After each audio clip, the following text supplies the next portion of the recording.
शिंदे ताईला शिंदे ताईला नराधमांना फाशी नराधमांना फाशी महिलांना संरक्षण महिलांना संरक्षण महिलांना संरक्षण छत्रपती शिवाजी महाराज की डॉक्टर बाबासाहेब आंबेडकरांचा आज आपण नवीन पोचरी हनुमान मंदिर येथून सर्वपक्षीय व्यापारी संघटना आणि सर्वपक्षीय नेते मंडळी महिला बचत गट असतील यांच्या वतीनं निषेध मोर्चा अक्षताताई म्हात्रे आणि यशस्वीताई शिंदे यांच्यावर जो अत्याचार झाला आहे आणि त्याच्या तर महाराष्ट्र संपूर्ण पेटून उठलेला आहे आणि त्याच्या निषेधार्थ त्या नराधमांना फाशी झाली पाहिजे आणि त्यासाठी आजचा निषेध मोर्चा या ठिकाणी आपण शिवाजी पुतळ्यावर आलेलो आहोत। आता ज्यांना काही या विषयावर बोलायचं असेल त्यांनी सुरुवात करा। मातेचा प्रकार त्याच्यानंतर उरण येथे घडलेला यशस्वीताई शिंदेचा प्रकार ही घटना इतकी लांछनास्पद आहे महिला जातीला की आताच्या परिस्थितीमध्ये महिला या सुरक्षित राहिलेल्या नाहीये। आज आम्ही हा जो मोर्चा केलेला आहे तो मोर्चा निषेधार्थ मोर्चा आहे जेणेकरून ज्यांनी हे कृत्य केलेले आहे त्यांना लवकरात लवकर फाशीची शिक्षा मिळावी आणि एक सरकारला हात जोडून विनंती करतो की जी आम्ही एक मुख्यमंत्र्याची बहीण म्हणून सांगते की आम्हाला ते 1500 रुपये नको आहेत पण आमच्या महिलांना आमच्या मुली लेकीवालींना संरक्षण मिळावं ही सरकारला मी विनंती करते। ही दुसरी घटना आहे। सरकारने आपल्याला लाडकी बहीण योजना दिलेली आहे पण ही बहीण सुरक्षित आहे का हा प्रश्न मी जनतेला विचारते की ही बहीण सुरक्षित आहे का नाहीये। ही जी लोक आहेत या लोकांनी नराधम लोक आहेत या लोकांना या ठिकाणी जिवंत जाळलं पाहिजे सगळ्या लोकांच्या समोर जाळलं पाहिजे। ज्या क्रूरतेने या महिलांची हत्या करत आहेत त्या क्रूरतेने या लोकांना मारलं पाहिजे। पोलिसांच्या स्वाधीन आपण करतोय का तर कायदा आहे पण कायदा काय करणार त्यांना फाशीची शिक्षा सुनावणार फाशी शिक्षा मिळणार का मिळालीच पाहिजे। हे नराधम आहेत या नराधमांना जिवंत गाडलं पाहिजे जिवंत जाळलं पाहिजे।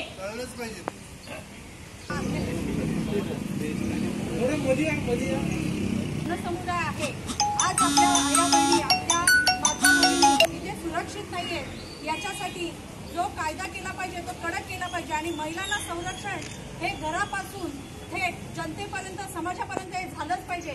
आज ही लाडकी बहीण आहे ही पहिल्या आपली सेफ आहे का नाहीये। या लाडक्या बहिणीसाठी आपल्याकडून कायदा होऊन त्या नराधमांना फाशी झाली पाहिजे। फाशी म्हणजे फाशी म्हणता येणार नाही महिलांची फसवणूक करून शी म्हणजे शिरच्छेद हे त्यांचं झालंच पाहिजे। याच्यासारखं फाशी देण्यासारखं कारण हे त्यांच्याकडे परत आलंच नाही पाहिजे आणि ही भ्रूण हत्या निर्माण करण्यासाठी समाज हा त्यांना ठेचला पाहिजे समाजाने ठेचून काढलं पाहिजे कारण की आजची जी परिस्थिती आहे ती आपली महिला ही सेफ नाहीये। याच्यासाठी होणारे जे कार्यक्रम आहेत जे आपण काही कार्यक्रम करतोय त्याच्यामध्ये महिलांचं ब्रेन वॉश मुलींचं ब्रेन वॉश हे झालं पाहिजे। सातत्याने महिलेनी आईनी मुलीशी संपर्क असा ठेवायचा का मित्र मैत्रीण हे पाहिजे पण कुठपर्यंत त्याची समज आईनी सुद्धा घातली पाहिजे। समाजामध्ये आपण वावरतो पण आपण किती सेफ्टी आहोत महिलेला मुलींना पोलिसांशी संपर्क साधणं हे पण सहज झालं पाहिजे। होणारं कृत्य असेल ते सहजरित्या साधता येणाऱ्या जाणाऱ्या माणसांपर्यंत ते पोहोचवलं पाहिजे आपण आणि आज ज्या शाळेमध्ये मुली शिकत आहेत त्यांच्यासाठी आपल्याकडनं असे काही कार्यक्रम झाले पाहिजेत। आपण इतर कार्यक्रम राबवत आहे पण त्याच्यासाठी महिला सेफ्टीसाठी असं काहीतरी कार्यक्रमांचं नियोजन करा का ती महिला सक्षम झाली पाहिजे ती मुलगी सक्षम झाली पाहिजे। रात्रीच्या वेळी शिकतात येणाऱ्या ड्युटीवरला महिला आहेत शिवाय आपल्या एरियामध्ये सीसी कॅमेरे नाही आहेत ते सीसी कॅमेरे सर्वत्र हवेत कारण की जेणेकरून जी महिला सेफ आहे की नाही आहे या याच्यामध्ये आपल्याला समजू शकतं। जर ती महिला गायब होते तर फुटेजमधनं सुद्धा समजू शकतं। एवढंच निवेदन आहे की आपल्या एरियामध्ये सेफ्टी कॅमेरे बसवून घ्या जेणेकरून महिलांना प्रवास करणं ड्युटीवर जाणाऱ्या महिला शाळेत शिकणाऱ्या मुली आहेत यांच्यासाठी सेफ समाज राहावा हीच विनंती आहे। छत्रपती शिवाजी महाराजांच्या महाराष्ट्रामध्ये आणि त्यांच्या छत्रछायाखाली या ठिकाणी हा निषेध मोर्चा आपण या ठिकाणी जमलेलो आहोत। काय चाललंय या महाराष्ट्रामध्ये दिवसा ढवल्या मुलींच्या वरती अत्याचार होतोय आणि आपण मात्र बघ्याची भूमिका घेतो। दोन्ही बाजूनी चालला पाहिजे। एकीकडे महाराष्ट्राचा मुख्यमंत्री सांगतोय लाडकी बहीण पण त्या लाडकी बहिणीची अवस्था दिवसा ढवल्या रस्त्यावरती तिची आबरू लुटली जाते आणि त्याच्याकडे बघा बाबा आपली सुद्धा एक जबाबदारी आहे।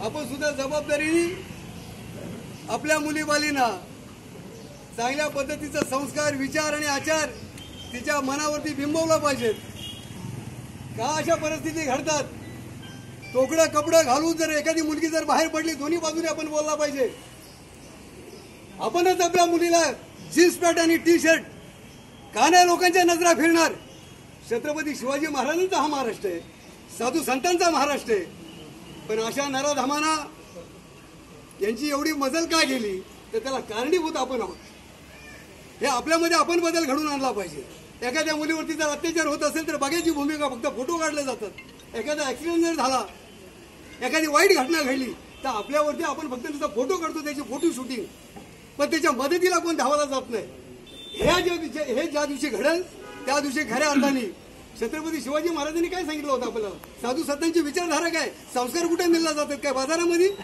कुठल्या दुकानामध्ये आणि ज्या ठिकाणी साधू संतांची विचारधारा चालले तिथं पोराबालांना आपण पाठवत नाही का आणि नाही तिथं मात्र रात्रीचे 2-2, 3-3 वाजता आपण आपल्या मुलीबालींना फॅन्सी ड्रेस घालून त्यांना पाठवतो काही अर्थाने जबाबदार आपण आहोत पण अशा नराधमांना फाशी झाली पाहिजे नुसतं बोलून चालणार नाही तर या महाराष्ट्राच्या सरकारला